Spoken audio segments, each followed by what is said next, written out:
Hey guys, week 5 journal. Explain the results of your assessment and identify your risk of diabetes. So, in my 10 question assessment, I got one yes out of all 10. So, I have a very low risk of getting diabetes, according to that assessment. Um, I am very active, I watch what I eat. So that really helps a lot. And I don't display any of the symptoms of prediabetes or diabetes itself. So that kind of X out all those questions. Um, Examine the relationship between health wellness by discussing the impact of diabetes on at least 3 dimensions of wellness. So I chose to go over physical, occupational, and emotional, but I might kind of cross reference the others a little bit. Now, so as I discussed before, your physical health has to do with all 7 aspects of wellness. And physical health is key to prevent diabetes and to manage diabetes if you have it. So that is a big factor in the diabetes role of your health and wellness. It is directly linked with diet and exercise. It's directly linked with sedentary lifestyle. It's directly linked to genetics in some cases. That you can't do very much about, but you can manage your diabetes with diet and exercise. The text reference that diet and exercise on a daily basis will help manage and regulate your blood glucose levels. So even in small amounts, 30 minutes a day, it's better than nothing.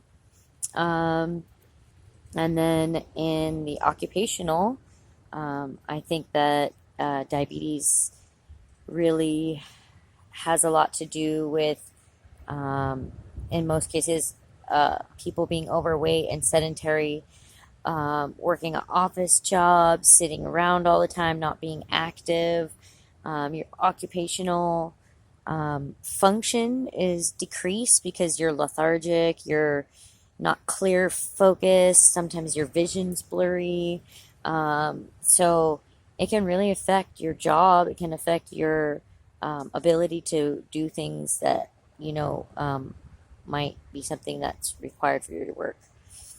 And then for the emotional, I wanted to touch basically on how people with diabetes might often feel stressed out or overwhelmed because they have all this additional stuff they have to do to like manage their blood sugar and their insulin levels. So maybe, people don't want to go out and have dinner with their friends because it's just of a hassle to like count your carbs and your sugars and everything and try to figure out how much insulin you need, if you're going to go out to dinner with your friends and what are you going to order.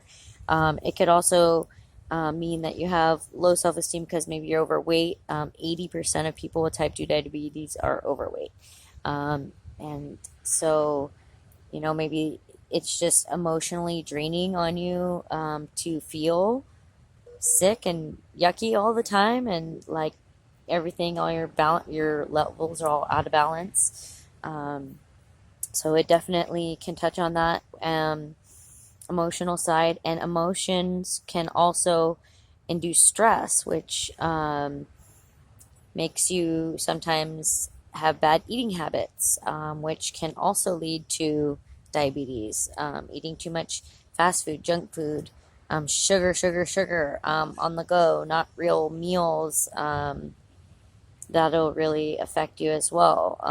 That stress will add to your risk for getting diabetes. And then identify 3 lifestyle habits a person can practice to reduce risk of type 2 diabetes. So what I chose was eliminating sugars and reading your labels. A lot of people don't read their labels, so you just think like, oh, it's healthy because it's low fat. Usually that means there's more sugar in it. So read your labels. That's one habit. One is exercise. Ride a bike every day. Ride your bike.